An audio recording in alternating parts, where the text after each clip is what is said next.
ഇതാ ഒരു കിടിലൻ അച്ചാർ. പറച്ചിലുകൊണ്ട് മാത്രമായില്ല, നിങ്ങൾ ഇതുപോലൊരു അച്ചാർ കഴിച്ചിട്ടുണ്ടാവില്ല. എന്തായാലും ഇതൊരു കോപ്പിയടിയാണ് കേട്ടോ, യൂട്യൂബിൽ നിന്ന് കണ്ടതാണ്.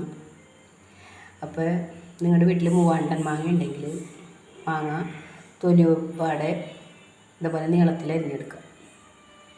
അതിനുശേഷം കുറച്ച് കടുക്, ഉലുവ, കായം പൊടിയാണെങ്കിൽ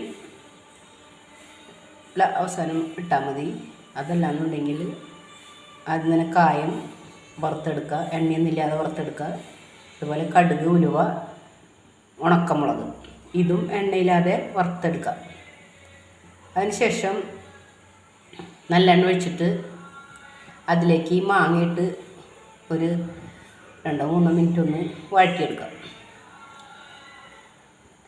അതവിടെ വഴണ്ടുമ്പോഴേക്ക് നമുക്ക് ഈ വറുത്ത് വെച്ചേക്കണ മുളക്, കടുക്, ഉലുവ, കായം ഇത് മിക്സിയിലൊന്ന് തെരുതെരുപ്പായിട്ട് പൊടിച്ചെടുക്കാം.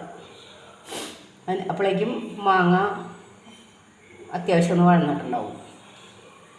അതിലേക്ക് ഈ നമ്മൾ പൊടിച്ച പൊടിയിട്ട് നന്നായിട്ട് ഇളക്കുക. മാങ്ങ ഉപ്പ് തിരുമ്മി വെച്ചതിന് ശേഷമാണ് വഴറ്റിയെടുക്കേണ്ടത് കേട്ടോ. ഇത് നന്നായിട്ട് മിക്സ് ചെയ്തിട്ട് ഉപ്പ് പോരായിട്ടുണ്ടെങ്കിൽ കുറച്ചുകൂടി ചേർക്കാം. വേറെ ഒന്നും തന്നെ ചെയ്യേണ്ടതില്ല, വളരെ ടേസ്റ്റാണ്. അപ്പം നിങ്ങളിതൊന്ന് തീർച്ചയായിട്ടും ഉണ്ടാക്കി നോക്കണം. ഇനിയിപ്പോൾ മൂവാണ്ടൻ മാങ്ങ നിങ്ങളുടെ വീട്ടിലില്ലെങ്കിൽ എൻ്റെ വീട്ടിലുണ്ട് കേട്ടോ, അങ്ങോട്ട് പോരെ തരാം.